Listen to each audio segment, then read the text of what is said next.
Hey guys, and welcome to Cricket Fanatics Magazine. I'm your host Khalid Mohidin, and this is the daily show where we talk about major talking points in South African cricket. Now, I've got a very interesting episode for you today, and it's us getting to know Corbin Bosch a little better.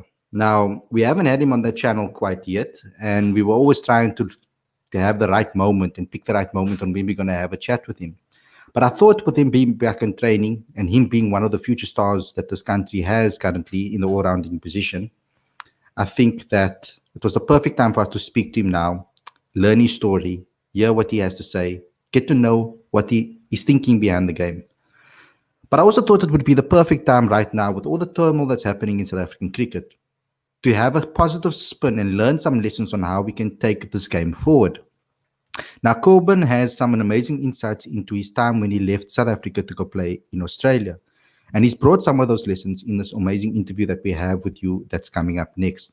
So what I'm going to bring to you is a conversation that I had with Corbin Bosch about his career, lessons he's learned, what it's like to be back in training again, and also what he learned from the Aussies, as you can see by the headline. So without further ado, let's head over to that interview with Corbin. So guys, as I promised you guys, I'm going to be chatting to Corbin Bosch, and it's a very interesting and very exciting for all of us. I think for all of you, you've been asking me for a while to get him on the show. I had to find the right timing, and I thought that maybe when he's a little bit more excited about playing cricket again, etc., we could get his message out there and we can talk to him about that. So first of all, Corbin, let's go to the beginning of your career and how you got into cricket. I know that you have quite a cricketing family, etc. Like with regards to, obviously, we know your connection with Ethan Bosch as well. Can you give us some insight into that and how you got into cricket initially? So obviously, some people might know, but my dad, Tertius Bosch, he played cricket for South Africa. So that's kind of been like a driving force for me. Like I used to go to his games early on when I could barely just walk. I had a cricket bat in my hand. Looked at some videos when I went to my grandparents just before lockdown started, and they showed me some videos of me holding a bat, and I could literally just stand, and there's videos of me batting and throwing a ball around. So it's kind of been something that I've always been really, really passionate about growing up. Luckily, I've had Ethan to grow up with, so many of the times when we're supposed to be studying, mom's gone to shopping and we quickly sneak out and play a little bit of garden cricket. And then as soon as we see her car come back, we back upstairs, back behind the books. And as soon as she gives us a moment, we're back on playing some garden cricket. But yeah, basically that was pretty much the start. I mean, I've been fortunate enough to go to some really good schools. I went to Whips, Waterkloof House Preparatory School.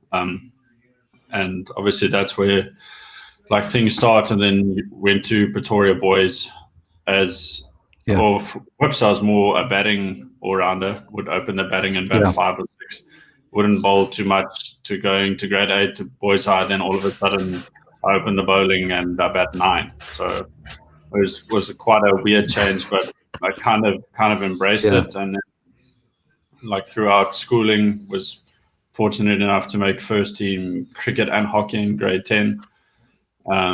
So kind of was a tough choice between the two. I played provincial and national for both sports. But in the end of the day, like cricket has always been a driving force. So it was pretty much a no-brainer for me. Fortunate enough to make that under 19 side. Obviously went to the World Cup and won that one. That was an incredible experience.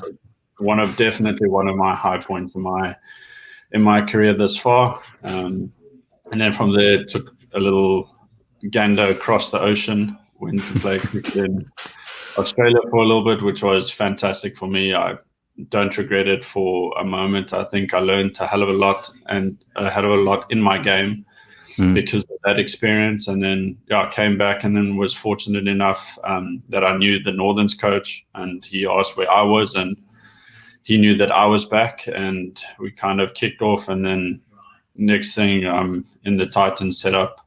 Yeah. Played a couple 4-day games and a couple 1-day games. And from the next season, I'd been signed with the Titans. And then, now this season in what seems to be a chilly Cape Town.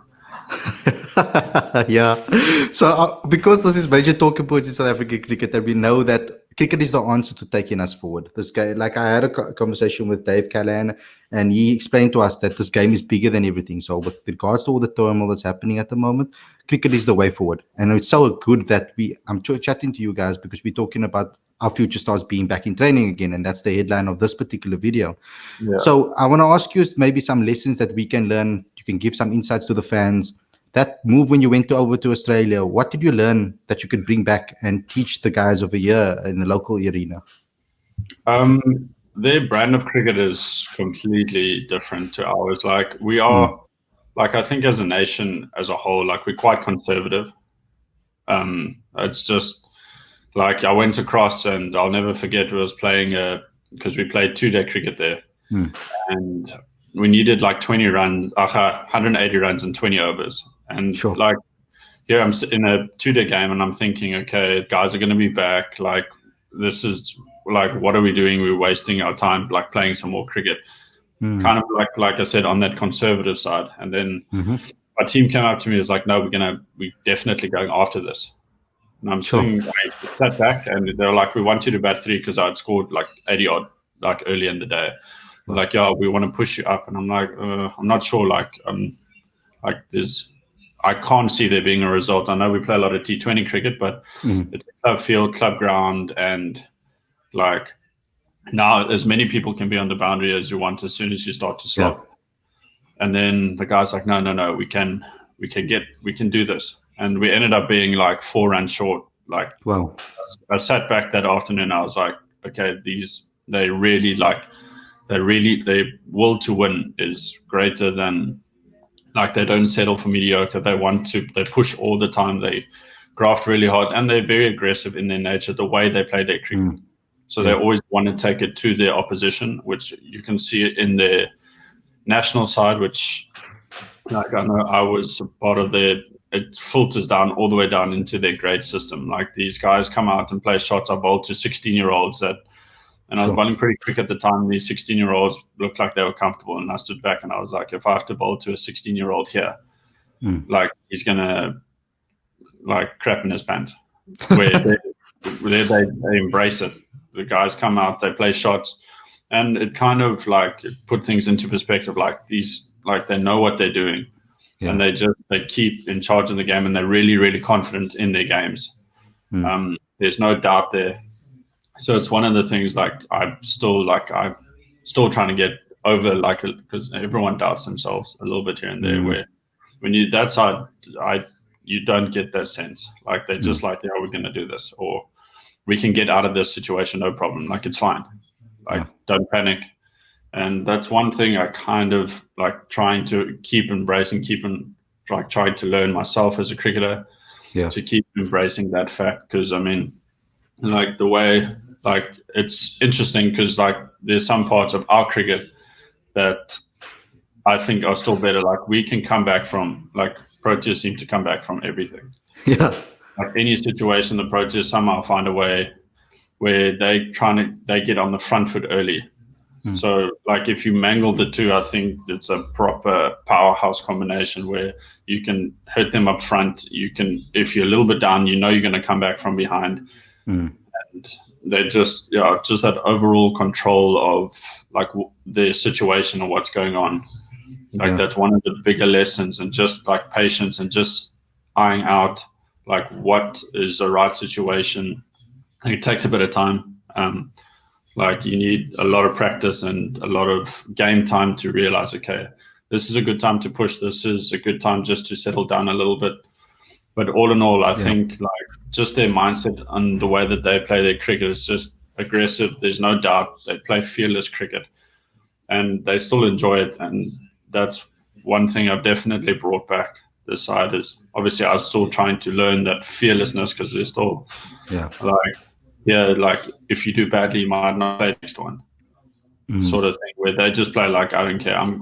If I'm going to play the way I play, and if you don't like it, stuff it. I'll find somewhere else to play. It's sort of vibe that you kind of get there. But, I mean, they go out and then they score the runs, they get the wickets. So then you kind of just stay where you are anyway. So. So that's an amazing lesson to take back to our young cricketers as well. If I do speak to them, I'm going to show them this video. I'm going to send it to everybody that I can find, because that's interesting insight and amazing insight that you've given us.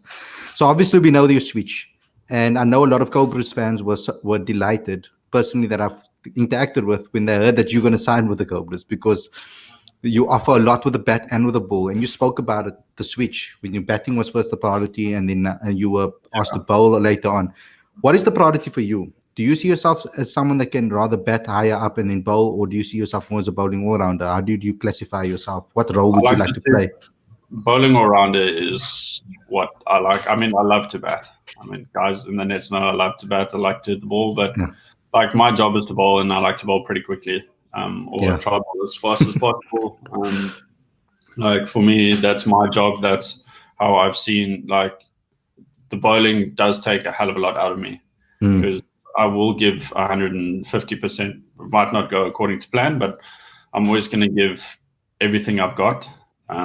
So kind of like when I get off the field, I'm quite tired, and I don't need to now go bat at 6. But like I feel like I had a couple of chats to Ash, and like hopefully bat 7 or 8 somewhere there. I feel like I can take the game forward. Maybe one day cricket, should it be towards the end, and like I've done a lot of training in that regard, and then being able to move the game forward. Maybe we 2 down, and then I go 4 or 5 or something.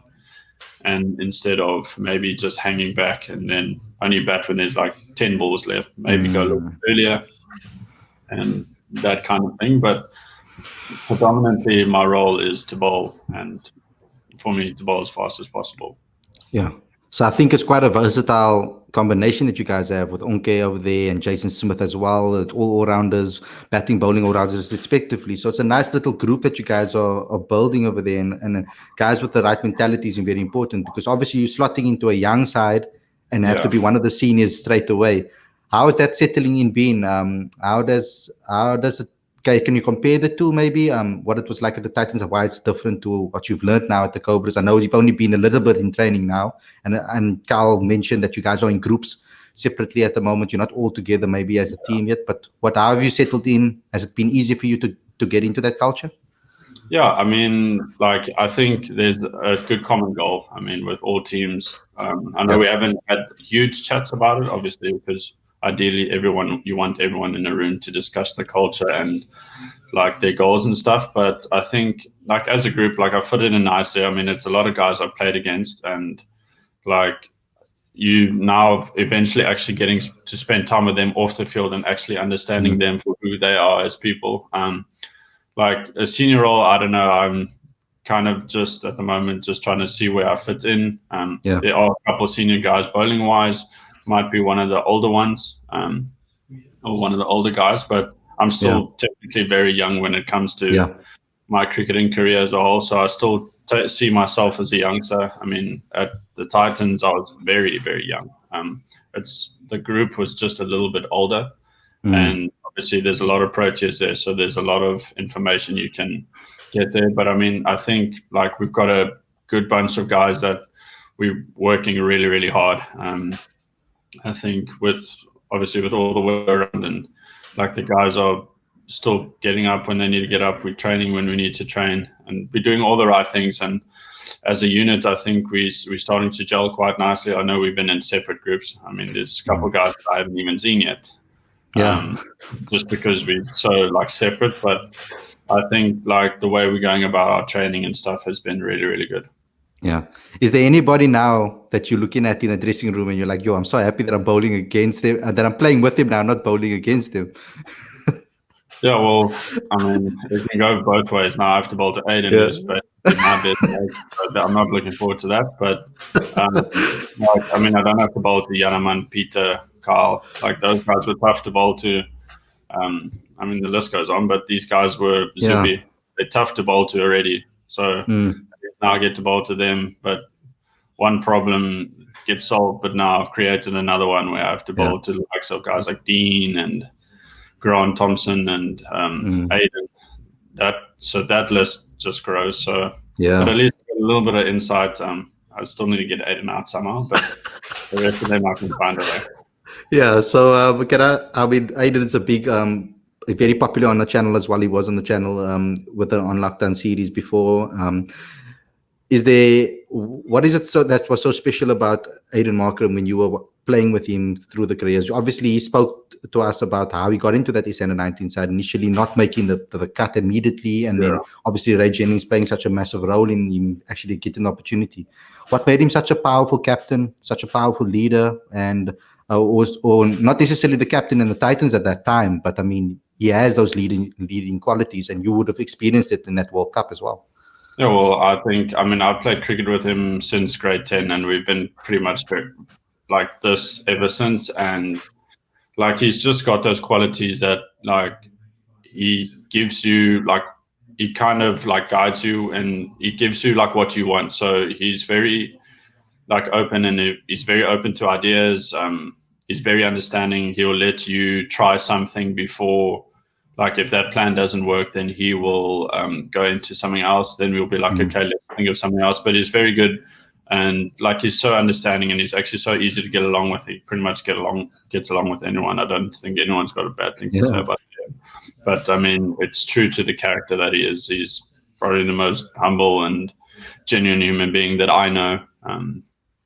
And like, just our relationship is so good, and I think he just like understands everyone. I think that's what makes him so good. Like, he understands everyone's needs and everyone's wants, and the way he thinks about the game is unbelievable. Like, I go to a bride at his house, and the way that he thinks about his cricket and the way he thinks about the game, it's another level. Yeah. So, but I mean, I'm starting to hear that through you as well, and similar mentality. If I'm going to look at some similarities, the way you think about the game and what you've learned in Australia, and now that what you're bringing over to the Cobras side. What are some of your goals now, short term, and also what has it been like to be back in training again? With regards to the restrictions at the moment, obviously there's restrictions at the moment, and you guys are obviously hungry to get back. I spoke to Eddie Moore, and he said that there was maybe a talk with Saka about maybe a November return for domestic cricket. Hopefully that is the case, because fans would love to see that. What has it been like to be back in cricket with regards to playing your cricket in the restrictions? Also, have there been any net sessions where you got to bowl to some of the guys? I don't know how it's working at the moment. So yeah, we're training at Bishops at the moment. Okay. A little bit of indoor stuff, but I think basics on our. That's what we're trying to filter in. Obviously, everyone's got their little things that they want to work on.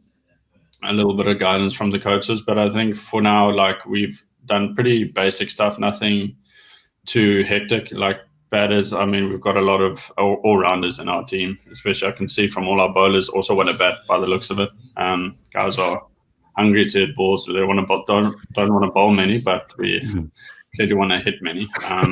But our training's been really, really good. The gym program that we've been given, like, I'm quite understanding. Like, I know I've had my fair share of injuries, but like, I'm really buying into what Sherman has to offer here, and like his thoughts and ideas. Like, I really like where he's heading and the gym program we have. And yeah, some goals for my short-term goals are literally, obviously trophies this season. I want the team to do really, really well. Any side I'm a part of, I would like that team to do really well. Like, for me, that's just a testament. Like, it's a whole collective group. It's nice to know that, okay, you're contributing to a winning team. Like, you don't want to be doing well and then the team does bad. Like, I want to do well. If I do well, I want the team to do well as well. So short-term goals, like, for me, it's just for the team to do well. Hopefully we get that November start. No changes as of yet. We still think like 2nd November or something like that. When we're looking to start. I've also got my eye on some T20 leagues maybe for off-season. That I might hopefully we get into this. I know there's one as soon as our season starts, so that's going to be a bit of a catch. But yeah, that's kind of just pipeline thinking and just get some extra exposure, because I was supposed to be a part of that Euro T20, which was going to be a great exposure for me, but that kind of fallen by the wayside. But it might be played next year. everyone Yes, wants to play T20 cricket. Like everyone seems, or all the T20s seem to be in high demand at the moment. So yeah. it's kind of one of these things that we're just waiting on. So, but I mean, that's more just like extra thinking. So hopefully we get these kind of leagues and stuff going. So as soon as our season's done, I can kind of hopefully have a good season enough where people are interested, bold, nice and quick, and hit some bombs where people like take notice, because it's always nice to get into and get some extra exposure.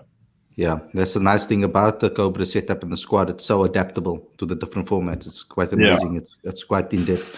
What I want to talk to you about now is maybe you can give some advice to younger cricketers out there. They're going to be struggling with coming back after the pandemic as well. There's no school for a lot of people as well, so like opportunities for them to play sport hasn't been really something. So to get back into sport, maybe some tips about avoiding injuries, or maybe some tips on what they can do to loosen up those and get that rustiness away. I mean, like, to start, you don't want to jump in and go full steam ahead from the get-go. I think the biggest mistake that people make is you rush back, or you get injured and then you want to rush back to play instead of taking the full time you need for your rehab or like your training. Instead of what should be 6 weeks, you cut to 4 weeks, but you feel ready at 4 weeks, but the 2 weeks that you miss out on is actually that strengthening phase, so you don't get injured again. Like, I've fallen into that trap. After 2 weeks, I'm like, I feel great. Like, let's go again. And then a month down the line, I'm back to square one. So for me, for anyone, like, I would just say, take it easy just to begin with. Like, ease your way into training. Like, you don't want to go from doing nothing to bowling 150 balls in a week. Like, your body is not used to that, not even mine, and I've played cricket my whole life. I mean, after that first bowling session, it felt like I didn't have a shoulder left, and I was bowling all 5 paces, and I'm just like, it can't be that, it's not that hard. But like, for me, for anyone, just take it easy, just ease into training. Like, it will come back, it doesn't disappear. I know times are tough. Like, I was itching to get training, but I also knew, look, your body does need a break.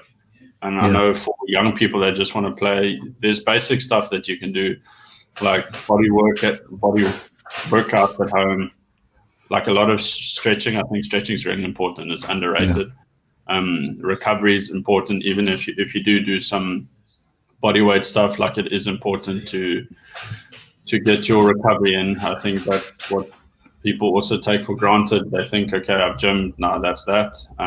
But that recovery, it takes 10 minutes, 5 extra minutes to just stretch and make sure that the muscles you did use in that certain training session or whatever has been like covered in your stretching, and then you're good to go.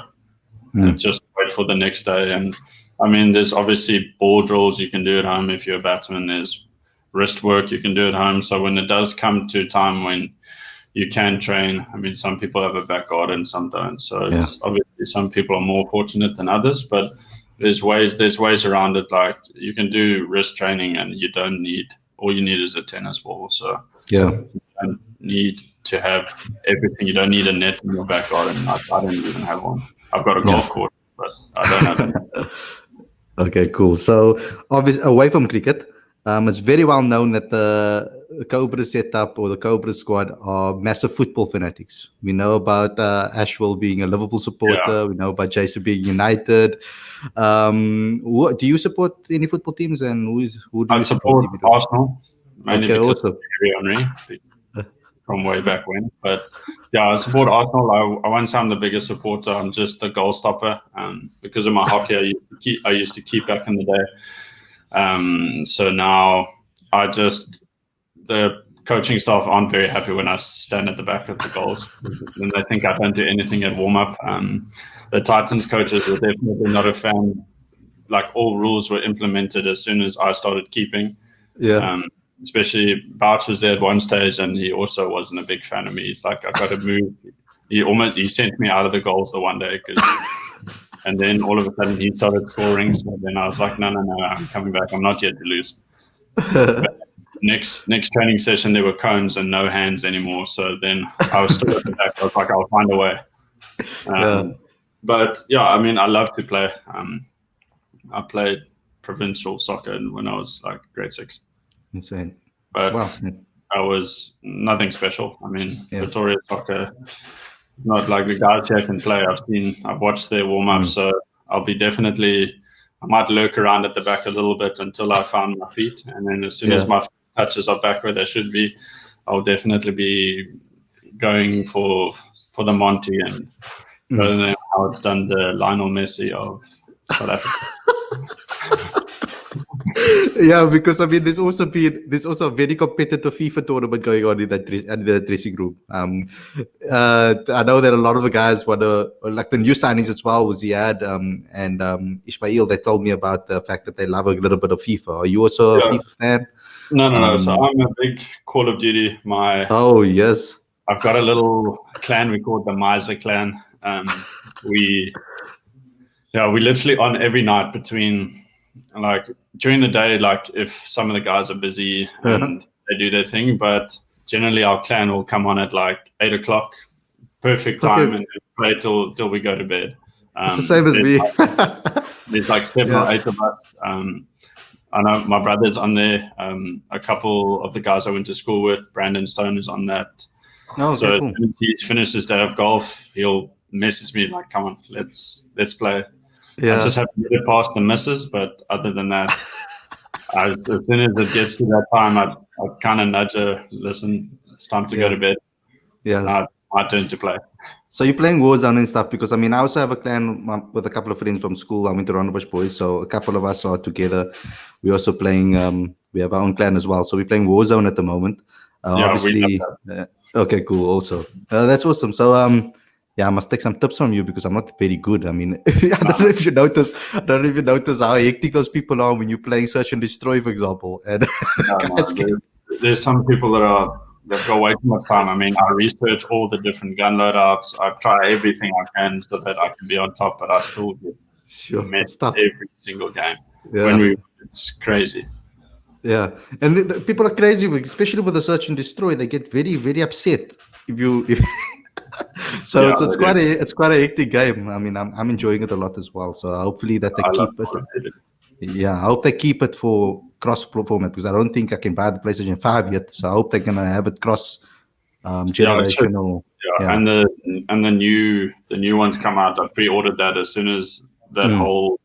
I was there for that live event, and I was like, I'm onto this bandwagon. So thanks a lot for watching, guys. I hope that you enjoyed that interview, and I hope you guys got some insight into the way South Africa can improve their cricket and how we can improve our game, as well as getting some inspiration from a guy like Corbin, who really stands out with his mentality, the way he thinks about the game, and what his insights are to the game of cricket. A pity he's a Arsenal fan, so for me as a United fan, it's a nice little banter that we could get going down the line if I have another opportunity when the season starts. So don't forget to like, comment, share, subscribe, click the notification bell so you can get notified when we upload any videos in the future, or you can get notifications of our live streams. We need your support to continuously grow and to get more and bigger interviews down the line. We want to know what you guys think. That's why we need you to comment in the comment section below. Let us know who you want to hear on this channel or who you want us to interview on this channel. And let us know what type of content you'd like to see. Share this with all your friends and family so we can obviously grow and get this message out there. Don't forget to download the latest issue of the magazine. We have 2 issues available currently. We're going to publish the magazine on the first Monday of every month. So go ahead and subscribe right now so you can get an email notification on when the next issue is launched. Thanks a lot for watching, and I'll see you guys very, very soon.